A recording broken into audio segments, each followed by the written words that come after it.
just want to say to let the people know that this judge is crazy, bro. The judge is, she's not. We was talking shit, right? But he like, you ain't gonna win. I say, why not? What you talking about? He like, they ain't gonna give it to you. I said, oh, is that right? So, you know, that's how boxing works. Gervonta Davis looks like he's really done and he has very little to offer the sport, but no one thought it'd get this bad. And ever since Saturday night, where the Baltimore fighter had the first draw of his career, questions have been raised regarding Gervonta Davis's career and if he still has any gas left in his tank. Well, it doesn't seem so, not even after the new case involving him and the judges on the night. It's been reported that Gervonta Davis had his judges handpicked ahead of the fight so they could give him the victory. You guys calm down and listen to me. Hey, come on now. He's trying to get it. This was specially mentioned by Lamont Roach, who talked about his conversation with Gervonta Davis in the ring, especially in the 12th round, where Tank kept telling him that they weren't going to give him the victory. And like Gervonta Davis had said, Lamont Roach really didn't get the victory. It was as clear as anything that Gervonta Davis's statements to Lamont Roach meant he had the judges behind his back. And regardless of how much Lamont Roach pushed, he wasn't going to have his way.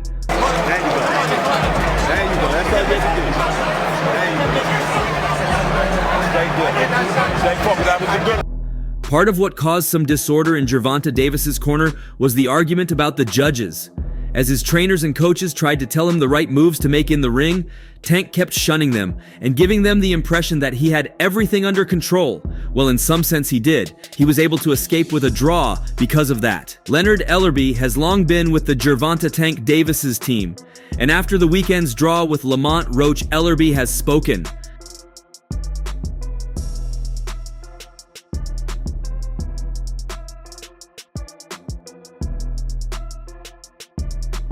Ellerbe knows Davis as well as most in boxing. Speaking on X to former fighter Sergio Mora, criticizing Davis and the fight, Ellerbe said, "Him talking retirement has nothing to do competition. Do you know what that man has been through? He's a great fighter, but he's also human, and sometimes life can be overwhelming when you go through things at any age. You thought he lost to Pitbull also, so it doesn't surprise me." The fact is, Lamont Roach is a class operator, and there is a reason the likes of Shakur Stevenson want to fight him.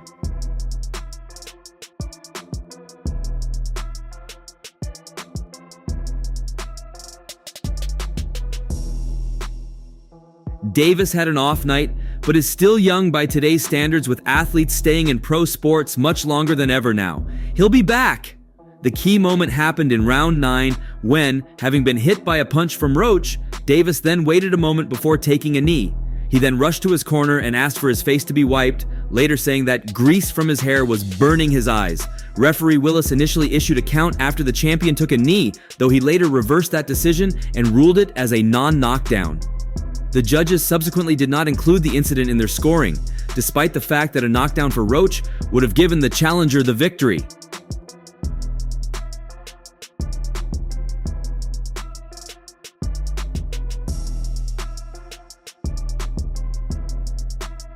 The New York State Athletic Commission later said that a technical issue prevented officials from reviewing replays of the incident. And in a now deleted post on their website, a World Boxing Association columnist attempted to defend Willis's decision, saying that from our perspective, Willis's decision was not unreasonable or unjustifiable. He ruled in real time that Davis had not been struck by a punch before going down, and therefore no knockdown should be recorded. It said, "Judges, by regulation, must follow the referee's rulings. They do not have the authority to override his decisions on knockdowns." Some skeptics have suggested that Willis's call benefited Davis unfairly, but we do not subscribe to that notion, it added.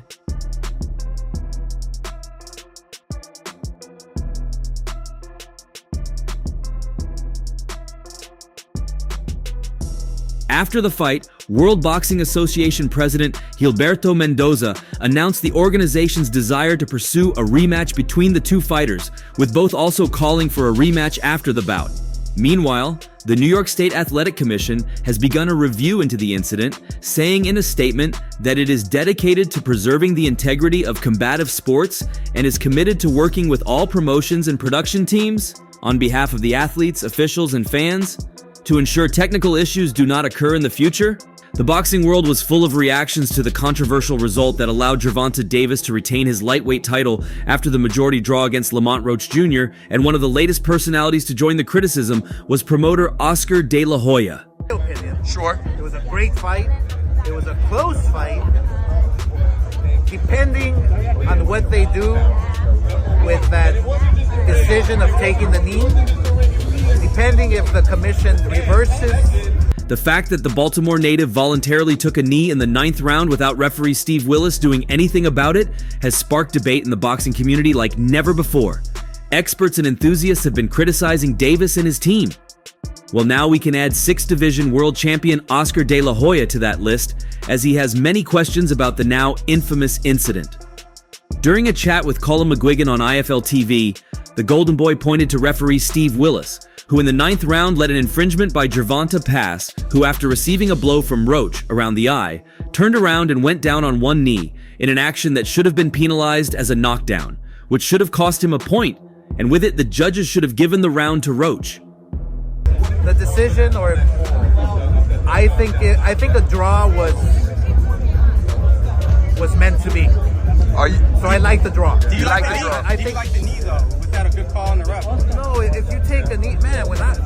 You know who the commission or the referee is. In fact, I was surprised that the referee allowed that to happen, because that referee is a professional referee and has experience, said the 52-year-old former boxer. Steve Willis has worked some fights for Golden Boy Promotion, so De La Hoya recognized his surprise at his performance. But what shocked him was the performance of Lamont Roach, who he said put Gervonta Davis in trouble, whom he described as a fantastic fighter.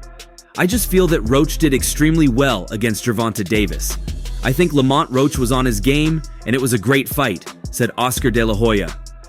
If you take a knee in the 90s or in 2000, you're taking a point off. That's the bottom line. You're taking a point off. I don't know what happened with the referee. Maybe he was a little starstruck. Maybe he was a little... Boxing promoter Eddie Hearn has shared his thoughts on the New York State Athletic Commission review of the controversial fight between Gervonta Davis and Lamont Roach. Hearn doesn't think the NYSAC will overturn the outcome of the fight, which ended in a majority draw, but expects a rematch to take place. Davis and Roach fought to a draw at Barclays Center last Saturday, but a 9th round incident in which Davis took a voluntary knee without a knockdown being called has led to an official review by the commission. Fight. One thing that's kind of baffling is that it wasn't a knockdown. I mean, look, he wasn't hurt. There's no doubt about that. But if you take a knee in the fight and you touch down, whilst punches are being thrown, it has to be a knockdown. I've heard some people... As reported by Dan Raphael of Fight Freaks Unite, Roach's lawyer appealed for the result to be changed to a win for his fighter, either by decision, knockout, or disqualification. Hearn acknowledged the controversy, but does not expect the New York State Athletic Commission to change the result, as he told Fight Hype on Tuesday. "No, I don't think they do," Hearn said. "Can the state call for an immediate rematch? I don't think they can, the commission. It's really up to the governing body." The World Boxing Association oversees the lightweight title, and while the commission can review the result, it cannot mandate a rematch. Hearn, however, expects one to happen regardless. Saying, oh, that, you know, he should be disqualified, he went back to the corner, I don't buy that, to be honest with you. I mean, I think that's a warning, but it's a bit of a bizarre situation. For me, like, there was a lot of people in boxing that were saying that this is a really tough fight. Like, Lamont... Everything I'm hearing is the rematch is going to happen anyway, Hearn revealed. "I think it's pretty much done." Hearn also weighed in on the 9th round controversy, arguing that Davis's decision to take a knee should have been ruled a knockdown. "If you take a knee in a fight and touch down while punches are being thrown, it has to be a knockdown," Hearn said. "I heard people saying he should be disqualified. He went back to his corner." I don't buy that. I think that's a warning, but it's a bit of a bizarre situation. Roach is a serious fighter. I said it might not be the biggest profile fight, but it's actually quite a tough fight. And Shakur said to me, like, even the day before, I'm telling you, he's going to have big trouble tomorrow night. And I just feel like hopefully this could be the little something that gives Gervonta a little wake up. The New York State Athletic Commission's review remains ongoing, with no announcement on the final verdict released yet by the commission. WBA lightweight champion Gervonta Davis's status as arguably one of the best pound-for-pound fighters in the world is now in question. Davis retained his title after a gripping 114, 114, 114, 114, 115, 113 majority draw against WBA super featherweight champion Lamont Roach Saturday night at Barclays Center in Brooklyn. The CompuBox stats show Roach was the more aggressive fighter, throwing 400 punches to 279 for Davis, but Davis was far more accurate, landing 103 punches to Roach's 112. Up call to take him back to the mindset of maybe where he was. Do you think New York State overturns it?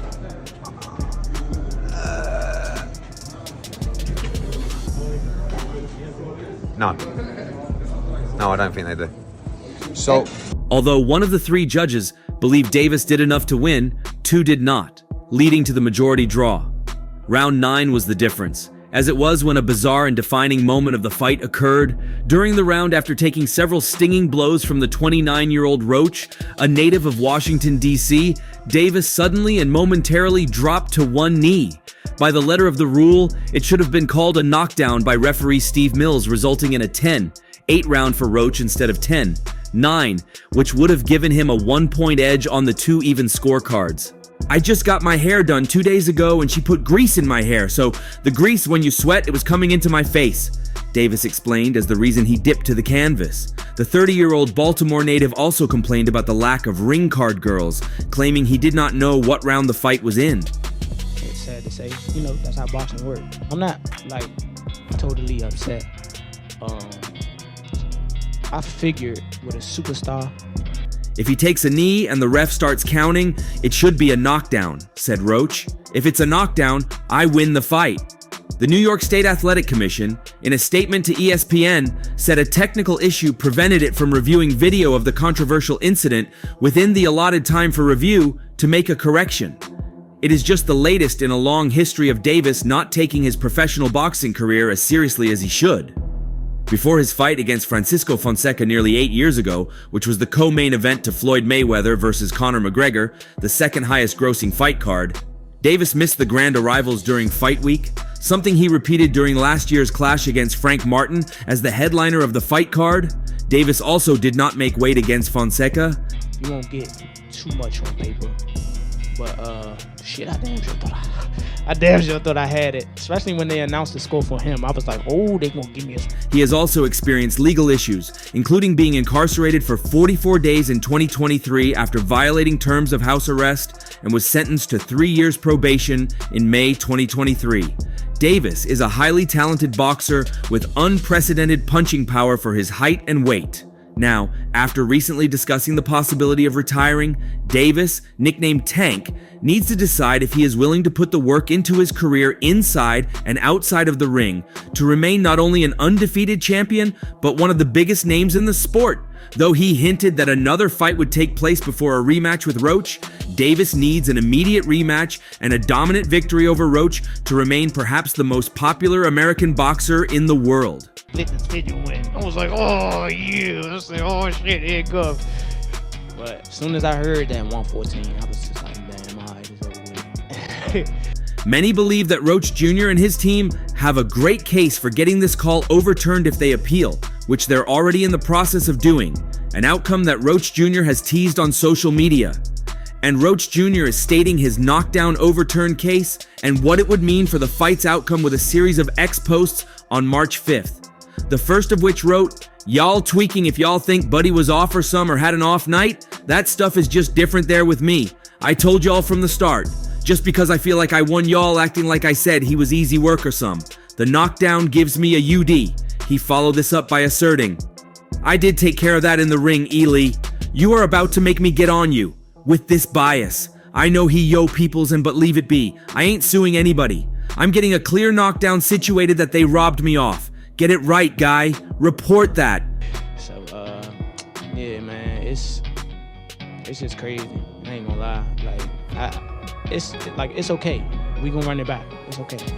When someone suggested that the knockdown getting overturned would mean he won a split decision rather than a unanimous decision over Davis, Roach Jr. said, "The guy who scored the fight for Tank gave him that round. If the knockdown count is 10-8 my way, that's a 3-point swing, so I would have won that card too. Go back to your cave, casual." Roach Jr. is right that a knockdown overturn would earn him a unanimous decision and not a split decision victory, but he would surely be happy with either. The major takeaway from Davis Roach was not that Tank had been exposed as some kind of fraud or had turned in a lousy performance. It was that Roach fought masterfully and had just the right talent level and game plan to give Davis fits. When you think about what happened in the 9th round, how frustrated are you that that wasn't counted as a knockdown? Man. That's not to say Tank doesn't deserve criticism for his performance. As many people have pointed out, his tendency to start slow and to be excessively economical with his punches caught up to him or nearly caught up to him, depending on how you view him getting a draw on his record. And his behavior in the 9th round, thinking he could call timeout by taking a knee, thinking it was within the rules for him to ask his cornerman to towel grease from his eyes, basically him assuming A-side treatment from Willis and getting it, deserves endless criticism. But Roach deserves credit more than Davis deserves criticism. He took on an elite counterpuncher and out-countered him, answering nearly every Davis left hook with a right hand. He didn't bite on Tank's traps and feints and patiently waited and set some traps of his own. Honestly, I thought I should have won without that being counted a knockdown. Look, I ain't the ref. I ain't really, you know what I'm saying? Like, if he had to wipe sweat out. When he traded punches, he did so just long enough to let Davis know he meant business and then got out of there and stopped exchanging. And he must have a tremendous chin because while his defense, anticipation, and counterpunching limited the number of clean shots he took, he still got cracked on the jaw a few times and emerged to hear scores read. Something Tank's opponents aren't supposed to do. Davis was a betting favorite when the fight began. There were plenty of folks in boxing ripping this as a pointless mismatch, but there were also sharper students of the game touting Roach as a challenger who would likely be competitive. Still, I didn't see anyone picking the Reaper to take a scythe to Tank's perfect record. Out of that, he had to wipe sweat out of that. But the rules do state, if you voluntarily take a knee, then that's an automatic 8 count. But it is what it is. I wasn't relying on that. I was relying on what I was doing in it. I think I was taking control. I think I was landing more shots. I think I was landing more power shots. And I thought I was doing my thing. So I'm not really that frustrated about that. The outcome is something of a lesson that superstars should take the biggest fights they can when they can, because sometimes that marking time bout is the one that bites you. Still, any damage to Davis's reputation can be quickly undone. All he needs to do is sign for an immediate rematch with Roach and get the win next time. At the post-fight press conference, Davis was teasing an unspecified bigger fight that he said would come first. Some speculated maybe that was Tank against Stevenson. For argument's sake, let's say that's precisely what Team Davis has in mind. Well, unfortunately, that fight just lost a lot of its luster. But if that was kind of a knockdown, I would win the majority decision. Yeah, Lamont, this is Matt from Brunch Boxing. What explanation, if any, were you given about why that particular sequence was not properly called a knockdown? With a fight like Tank versus Shakur, one that would be billed as potentially determining who is the best American boxer younger than 30, you can't have one of them coming directly off a fight most people think he deserved to lose as a favorite.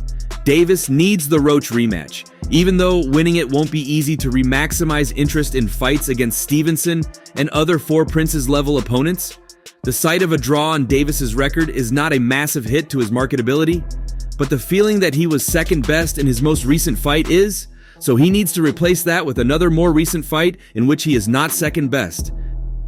I don't know, did y'all see me in the ring tell him to keep counting?